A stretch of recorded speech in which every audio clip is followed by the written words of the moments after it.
দর্শক, জামাত ছেড়ে দিলেন মামুনুল হক। এতদিন জামাতের পিড়িতে অতিমাত্রায় মেতে উঠেছিলেন হেফাজত ইসলাম বাংলাদেশের অন্যতম বিতর্কিত আলেম মাওলানা মামুনুল হক, কিন্তু তিনি আবার গতকালকের হেফাজত ইসলাম বাংলাদেশের আমির মাওলানা মুহিবুল্লাহ সাহেবের কাছে গিয়ে, বাবু নগরী সাহেবের কাছে গিয়ে উনি তওবা করলেন এবং তার কাছে ক্ষমা চাইলেন এবং বললেন, জামাত ইসলামের বিরুদ্ধে আগে আমার যেমনিভাবে বিরোধপূর্ণ মত ছিল, এখনও বিরোধপূর্ণ মতই আছে।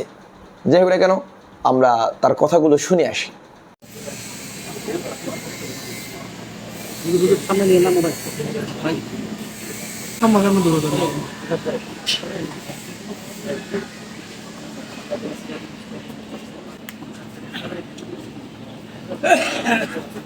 আমি এই কথাটাই শুরুতে আমার বক্তব্যের মধ্যে এনেছিলাম যে হেফাজতের ব্যাপারে একটা ভুল বার্তা দেওয়া হচ্ছে এবং এটা বিভ্রান্তি সৃষ্টি করছে যে হেফাজতের মধ্যে বিভক্তি আছে, বিভেদ আছে।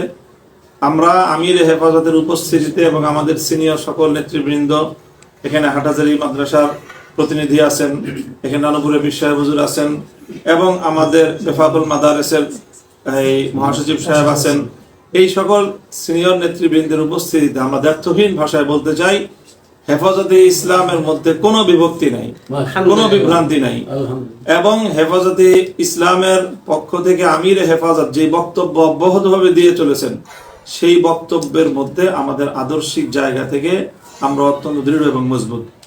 কাজেই হেফাজতের মধ্যে বিভক্তি আছে বা কাউকে হেফাজত থেকে বাদ দেওয়ার কোনো আলোচনা হয়েছে, এই তথ্যটা সম্পূর্ণ ভুল তথ্য। হ্যাঁ, এই বিষয়গুলো নিয়ে পারস্পরিক আলাপ আলোচনার প্রয়োজন ছিল, যাতে কোনো ধরনের বিভ্রান্তি মানুষের মধ্যে প্রচারিত হতে না পারে। এই জন্য আমির হেফাজত একটা সাব কমিটি করে দিয়েছিলেন। রাজনৈতিক দলগুলোর সাথে এই আলাপ আলোচনার মাধ্যমে আমরা আবার যেন আমাদের আদর্শগত আকীদাগত ঐক্যের কথাটা পুনর্ব্যক্ত করতে পারি। কাজে সেই হিসাবে আল্লামা মুফতি জসিমউদ্দিন সাহেব হাফিজাহুল্লাহর নেতৃত্বে হেফাজতের আমিরের পক্ষ থেকে গঠিত সাব কমিটি সকল রাজনৈতিক দলগুলোর সাথে আলোচনার পর আজকে আমরা আবার এই বক্তব্য আমির হেফাজতের সকাশে এসে পুনর্ব্যক্ত করছি যে হেফাজতের মধ্যে কোনো বিভক্তি নেই। দেশ, জাতি এবং ইসলামের প্রশ্নে হেফাজত তার অব্যাহত ভূমিকা ঐক্যবদ্ধভাবে পালন করে যাবে। এখন তো পরীক্ষা হয়ে গেছে, আমরা কানে যে আমরা একদম এই যে কোনো বিভক্তি নেই। আলহামদুলিল্লাহ। উদ্দেশ্য এটা ইতিমধ্যে সুস্পষ্টভাবে ব্যক্ত করা হয়েছে।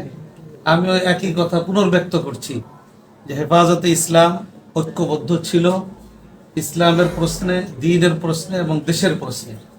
আলহামদুলিল্লাহ, অনেক বিভ্রান্তি ছড়ানোর অপচেষ্টা আছে। আজকে আবার আমরা দায়িত্বহীন ভাষায় ঘোষণা করছি, হেফাজতে ইসলাম, ইসলামের হেফাজত, ইসলামের স্বার্থ এবং দেশের স্বার্থ রক্ষায় আগে যেভাবে ঐক্যবদ্ধ ছিল, বর্তমানেও আছে, আগামী দিনেও ইনশাআল্লাহ অব্যাহতভাবে ঐক্যবদ্ধভাবে এই ভূমিকা পালন করে যাবে ইনশাআল্লাহ।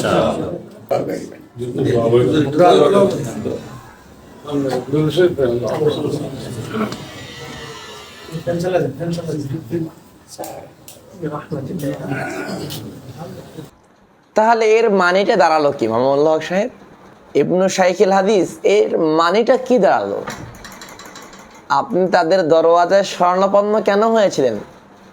ভিক্ষা চাইতে গিয়েছিলেন দক্ষিণ পাড়ায়, তো ভিক্ষা পাননি। এর মানেটা কি দাঁড়ালো? মামুনুল হক সাহেব তার একটি চিন্তা চেতনা ছিল, সে হয়তো কিছুটা পাবে জামাতের সাথে গেলে, কিন্তু কিছুই তো পেল না। তো উনি উপরে উপরে জামাত ইসলামকে ভালোই দেখাচ্ছে, আল্লাহ পাক জানে ভিতরে উনি জামাত ইসলামী কতটুকু লালন পালন করেন।